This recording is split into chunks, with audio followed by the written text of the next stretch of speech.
As millions throng the streets to bid their last goodbye to the late Supreme Leader Ayatollah Ali Khamenei, Iran has now entered a new political chapter. But the biggest question is on leadership. The week-long state funeral of Khamenei has now concluded with his burial at the Imam Reza Shrine in Mashhad. These are the live visuals coming in from Iran, where the final burial is taking place. And thousands, in fact millions, are paying their last homage to the late Supreme Leader Ayatollah Ali Khamenei.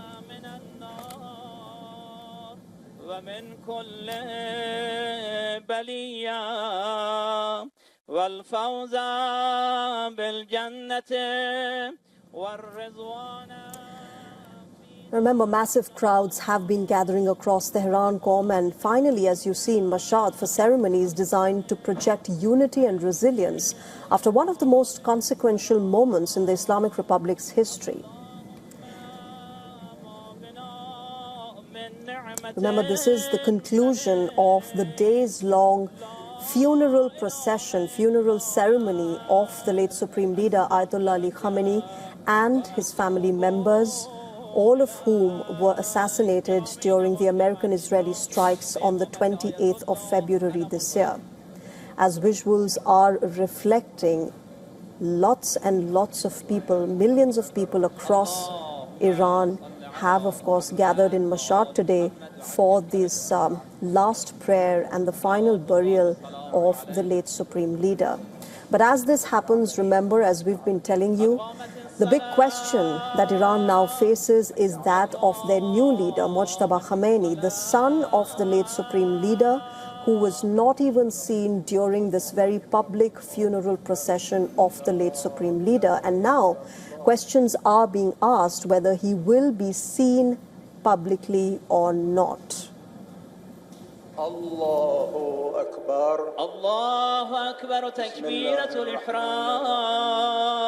Alhamdulillah Rabbil Alameen. Ar-Rahman Ar-Rahim. Maliki Yawm Ad-Din.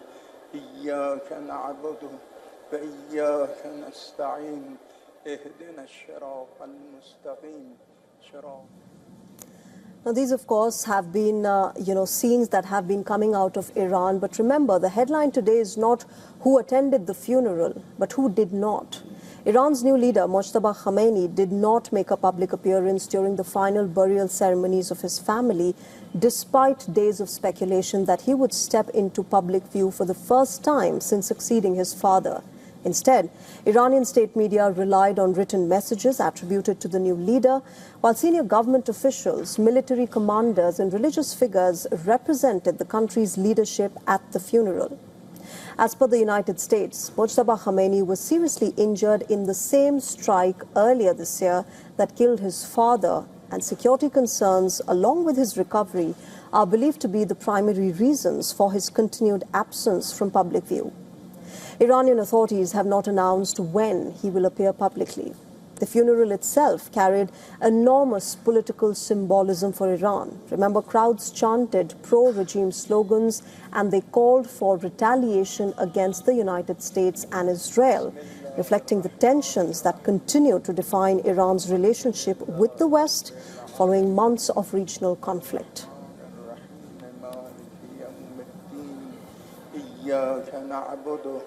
وإياك نستعين اهدنا الصراط المستقيم صراط الذين أنعمت عليهم غير المغضوب عليهم ولا الضالين. Now, unlike his father, who ruled for nearly 4 decades through a highly personalized style of leadership, Mojtaba Khamenei is expected to rely more heavily on the Islamic Revolutionary Guard Corps, the clerical establishment and other powerful state institutions as he consolidates his authority. The unanswered question remains, when will Iran's new supreme leader address the nation in person? His continued absence has fueled speculation both inside and outside of Iran over his health, the security situation and how he intends to govern the country at a time when Iran is facing economic challenges, domestic discontent and heightened regional tensions. For now, the funeral of Ayatollah Ali Khamenei marks the end of an era, but the beginning of the next remains clouded by uncertainty.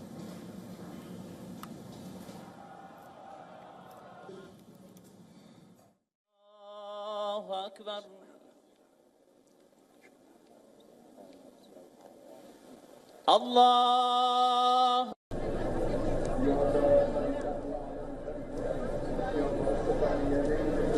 Let's talk about the Russia-Ukraine war now. As Russia intensifies ballistic missile strikes, Ukraine is facing a critical shortage of Patriot interceptors, the only proven shield against some of Russia's deadliest weapons. And now, American President Donald Trump has promised Ukraine the right to manufacture Patriot missiles.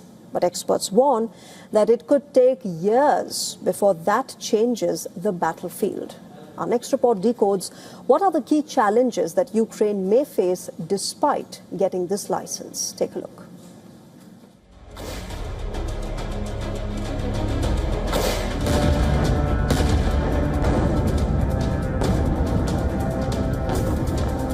The sky over Ukraine is becoming deadlier. Moscow is launching its most aggressive aerial bombardment of the war.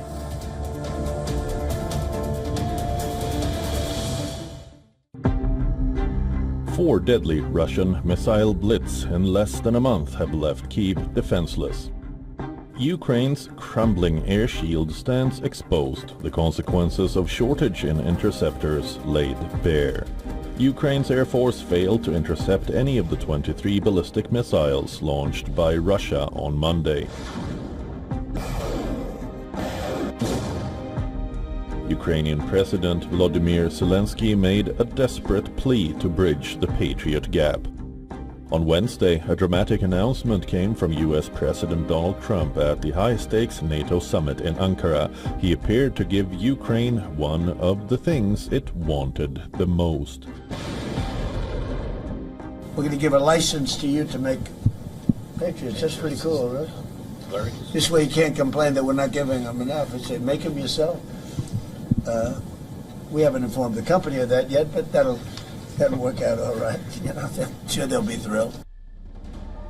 But now comes the hard part, as Moscow rains missiles and drones across Ukraine. Trump's license to Ukraine to build Patriot missile systems may be a non-starter for years. Even after the license has been secured, setting up production of such sophisticated weapons would be a technically demanding process, and probably a lengthy one. It takes more than 2 years to build a single Patriot missile.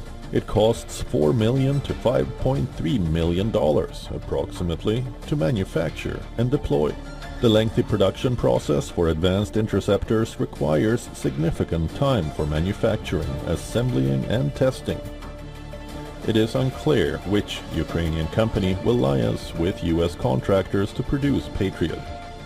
What is even more concerning is, once Ukraine has a factory built, it may immediately become a high-priority target for Moscow. While Ukraine is getting Patriots, Germany has got a major boost. Trump has approved the sale of Tomahawk missiles to Germany.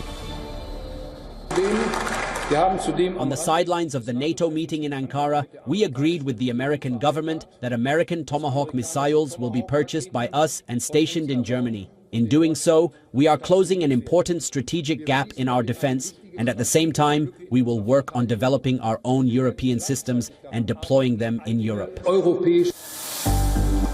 4 years into the war, Zelensky is confident that his country moves more quickly than Western militaries at procurement and production. This despite the lethal threat Kyiv faces every day. Now the crucial question is, how quickly can Ukraine secure the license and begin production of Patriot systems? Could a spy become faster, stronger and more focused just by using the power of the mind? Well, it sounds like science fiction, but that is exactly what a declassified CIA file claims. The document lifts the lid on a secret Cold War-era training program that explored whether the human brain could unlock extraordinary physical performance. The 21-page workbook was created in 1977 for a secret U.S. Army program and remained under wraps until the CIA released it in 2003. Now, at the heart of the manual was a 5-step technique designed to mentally supercharge the body before action. Before sprinting or lifting a heavy object, trainees had to close their eyes, take a deep breath, and visualize the exact movement while imagining powerful red energy flowing through their bodies. The workbook claimed that opening the eyes and immediately performing the task could deliver greater strength, quicker reflexes, and smoother coordination.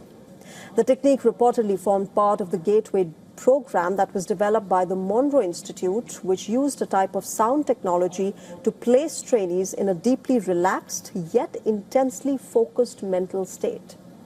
The manual also claimed the program could sharpen focus, reduce pain, and improve mental performance. But it came with a clear warning. These exercises were meant only for trained participants who had completed the full program. There is no scientific evidence proving the extraordinary claims, but remember, the declassified CIA files offer a fascinating glimpse into how Cold War intelligence agencies searched for every possible edge, even if it meant testing the untapped power of the human mind. Moving on, imagine a plane as big as Jupiter, but lighter than cotton candy. Does it sound impossible? Well, astronomers have now discovered not one but 2 such giant worlds. The finding is giving scientists a fascinating new clue about how planets are formed. Our next report gets you all the details. Take a look. Astronomers have discovered 2 giant super-puff planets orbiting a star. Even though both planets are as large as Jupiter, they are the least dense planets of their size ever found. Astrophysicists from the University of Oxford say these planets are even less dense than cotton candy. They compared their density to a blob of shaving foam fresh from the can. The research has been published in the Royal Astronomical Society. Scientists believe these strange worlds are made mostly of hydrogen and helium and are located about 1,110 light-years away. They say they are likely white or blue, depending on how cloudy their skies are.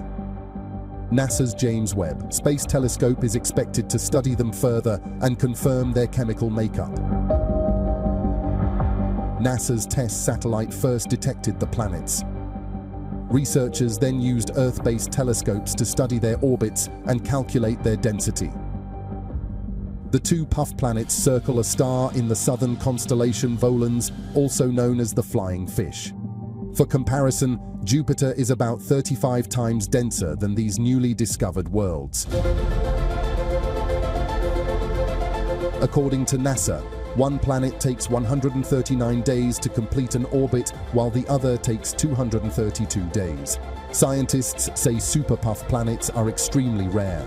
They are thought to form in gas and dust-rich disks around newborn stars and gradually lose much of their material over time.